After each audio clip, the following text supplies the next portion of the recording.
the show, I scream, you scream. You know the rest. I scream, you scream, you know the rest. I scream, you scream, you know the rest. I scream, you scream, you know the rest. I scream, you scream, you know the rest. I scream, you scream, well, you know the rest. I scream, you scream, well, you know the rest. I scream, you scream, well, you know the rest. I scream, you scream, you know the rest. I scream, you scream, we all know the rest. I scream, you scream, you know the rest. I scream, you scream, well, you know the rest. I scream, you scream, you know the rest. I scream, you scream, you know the rest of it, right? I scream, you scream, well, you know the rest. I scream, you scream, you know the rest. I scream, you scream, and you know the rest. I scream, you scream, you know the rest. I scream, you scream, well, you know the rest. I scream, you scream, well, you know the rest. I scream, you scream, you know the rest. I scream, you scream, everybody knows the rest. I scream, you scream, well, you know the rest. I scream, you scream, you know the rest. I scream, you scream, and you know the rest. I scream, you scream. We're in very great danger from the pollution that's coming down over us. And we've been led astray by the military-industrial complex. Dangerous chemicals over us from Is the government experimenting with our weather? Question at the heart of a phenomenon called chemtrails, now getting widespread attention. Millions of tons of toxic poisons released by our planes during the Cold as part of War, the government plot to affect military climate conducted change. The government is up there in airplanes spraying all kinds of chemicals to change or manipulate the weather, leaving what you see there, and they call that a chemtrail. Geoengineering. They say it puts poison in the soil. Tests show high levels of these chemicals in our rain and soil. Using planes to spray chemicals into the atmosphere to manipulate or control rays. And that's why health department records show a sharp increase in barium and aluminum in California's water supply. We shall propose further cooperative efforts between all the nations in weather prediction and eventually in weather control. The Army's need to know more and more about weather that surrounds this planet is a vital part of the expanded research program of atomic weapons. We all talk about the weather. The Army is doing something about the weather.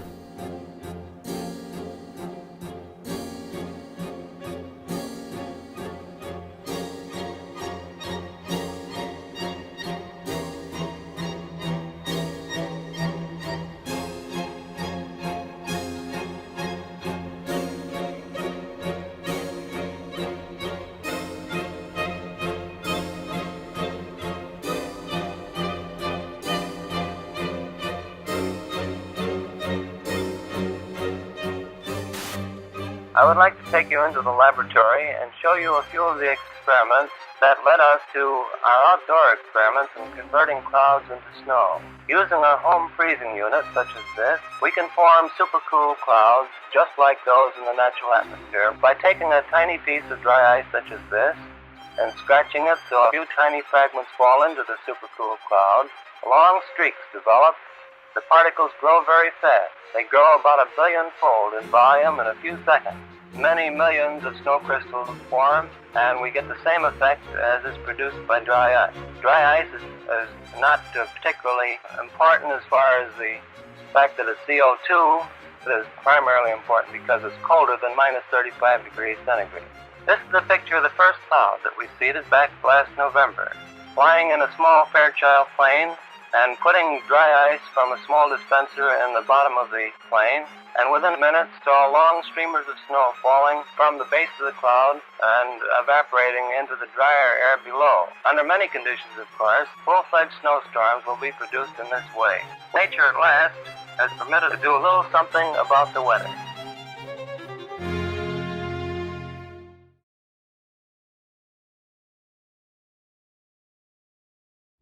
Again, man looks to his own efforts to increase the flow of water. Since the 1946 experiments of Dr. Vincent Schaefer, we have known that some clouds can be modified through seeding to yield additional precipitation. In 1961, Congress directed the Bureau of Reclamation to begin a long-range study of cloud seeding with the aim of eventually augmenting the nation's supply of water. The program, called Project Skywater, continues at many sites throughout the United States. Eventually, if the research program proves successful, the methods learned will become part of our nation's integrated water resources program.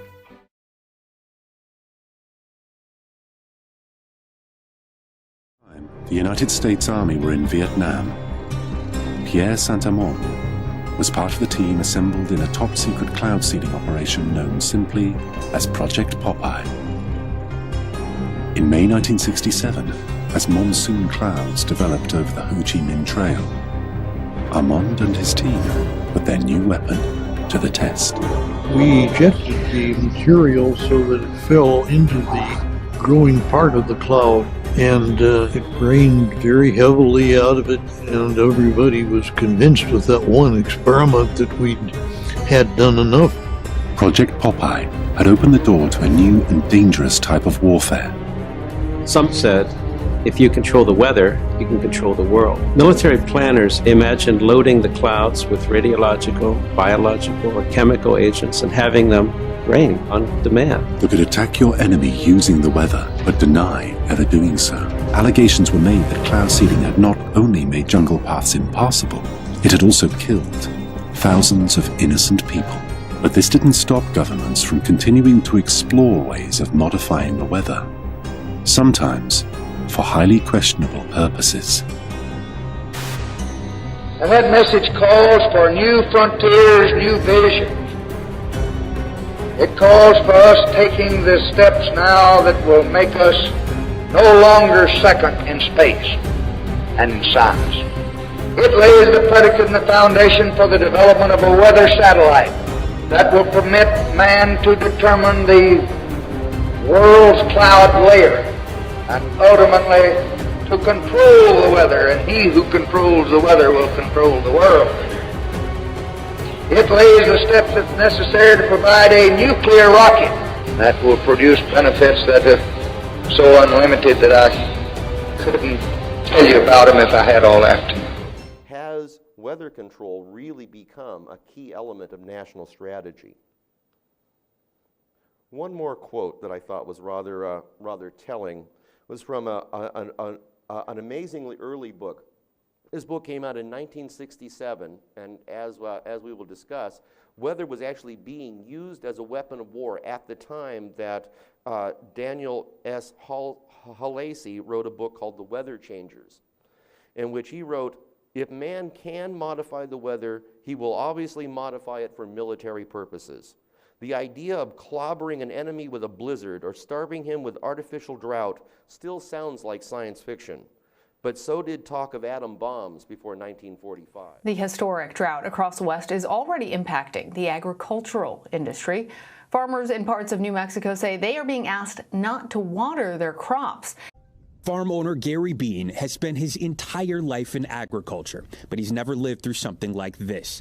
Of the more than 1,200 acres that make up his farm, more than 600, half, is left fallow. Is that heartbreaking? It's stressful because I know what I can do if I have the water to grow the crops, and I feel like I'm spinning my wheels. For most of California, the years-long megadrought is a slow-motion disaster. 97% of the state is under some measure of drought emergency, from severe to exceptional. But in the state's Central Valley, where 40% of all the fruits and nuts in the nation are grown, the economy is spiraling. Have you ever had this much of your farm left fallow? No, not since we've been on this farm. Since 1972, we haven't, no. The lack of fields to work means less work to go around. Farm workers are leaving the region in droves to find sustainable jobs. Gustavo Morales grew up on the bean farm. His family lives on the property. His dad is the foreman. But with limited opportunity, he says he has to make the right decision for his children and will soon leave for another job. Just kind of bad. Why? Need water, for it to grow. Been here all my life, Have you ever seen a drought this bad? No, like this. Let's not beat around the rapidly melting iceberg here. Climate change is happening, and we are causing it. The evidence is overwhelming. Scientists usually reserve this level of agreement for claims like Earth is a planet or air is real. Yet here we are. The climate change ship has now left the dock, yet lots of people on shore are still debating whether boats can actually float. But maybe you're a person who trusts and accepts what climate scientists are telling us. It's just, sometimes it's hard to explain why. I mean, we've all been there. I care about the environment. I figure with the polar bears and everything, we might as well try electric cars. What do we have to lose? And then they go caps lock serious, saying they have proof that climate change is a hoax perpetuated by scientists paid off by the polar bear lobby as part of a plan to install Al Gore as Supreme World Polar Bear Emperor. Wake up, sheeple. To keep that from happening, we put together this handy reference. The sun is the source of warmth on Earth, so thanks for that. Let no man deceive himself. If any man among you seemeth to be wise in this world, let him become a fool.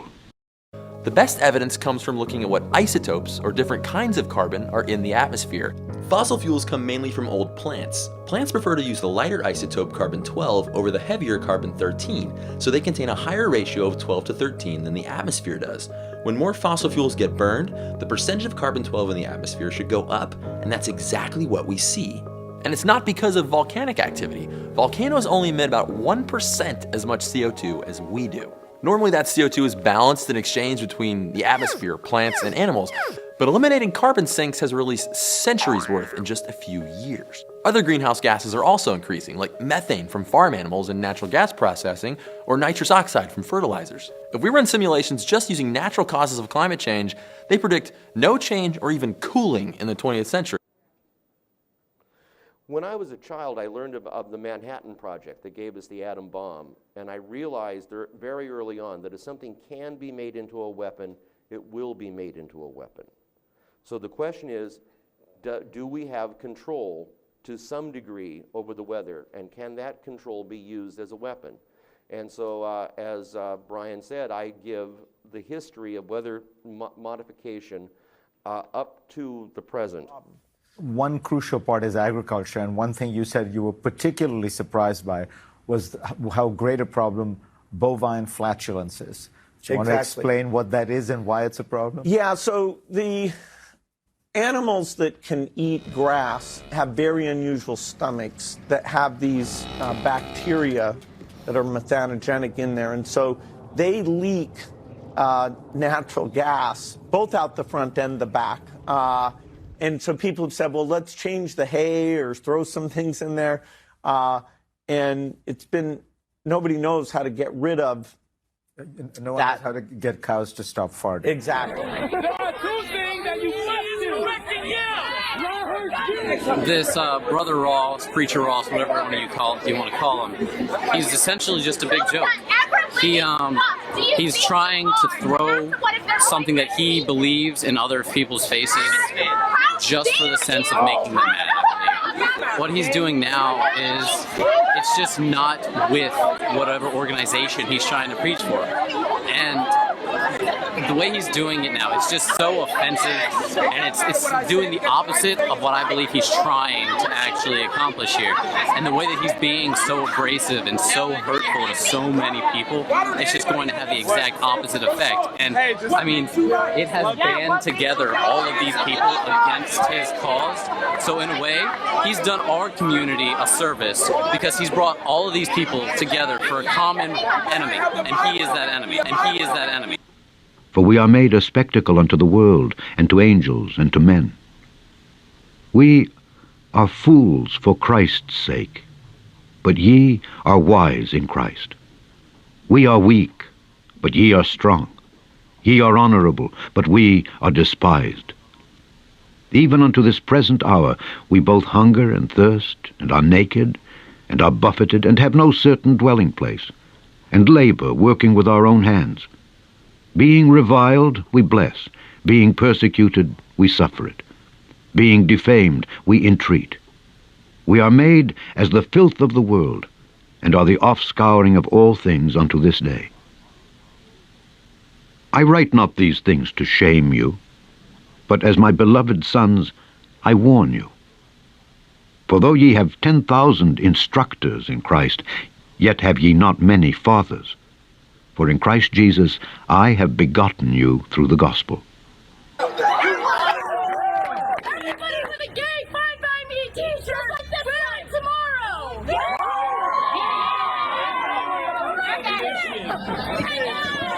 There's nothing gay about getting AIDS, dying, and going to hell.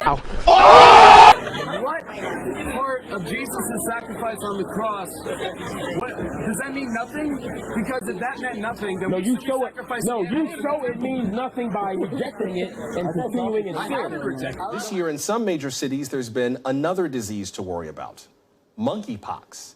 Doctors have found a number of cases in men who have sex with men. For Christ sent me not to baptize, but to preach the gospel, not with wisdom of words, lest the cross of Christ should be made of none effect. For the preaching of the cross is to them that perish foolishness, but unto us which are saved it is the power of God. For it is written, I will destroy the wisdom of the wise, and will bring to nothing the understanding of the prudent. Where is the wise? Where is the scribe? Where is the disputer of this world? Hath not God made foolish the wisdom of this world? For after that in the wisdom of God the world by wisdom knew not God, it pleased God by the foolishness of preaching to save them that believe. For the Jews require a sign, and the Greeks seek after wisdom. But we preach Christ crucified, unto the Jews a stumbling block, and unto the Greeks foolishness.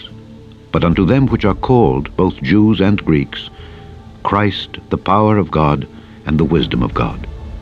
Because the foolishness of God is wiser than men, and the weakness of God is stronger than men. For ye see your calling, brethren, how that not many wise men after the flesh, not many mighty, not many noble are called. But God hath chosen the foolish things of the world to confound the wise. And God hath chosen the weak things of the world to confound the things which are mighty.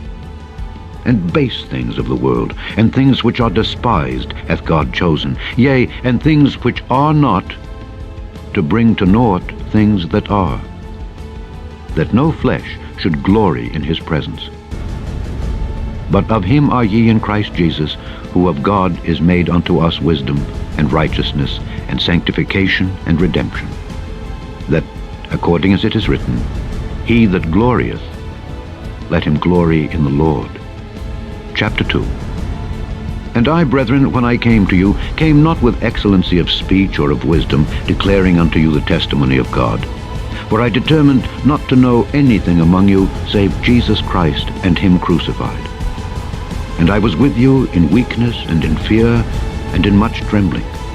And my speech and my preaching was not with enticing words of man's wisdom, but in demonstration of the Spirit and of power, that your faith should not stand in the wisdom of men, but in the power of God. Howbeit we speak wisdom among them that are perfect, yet not the wisdom of this world, nor of the princes of this world that come to naught, but we speak the wisdom of God in a mystery, even the hidden wisdom which God ordained before the world unto our glory, which none of the princes of this world knew. For had they known it, they would not have crucified the Lord of glory.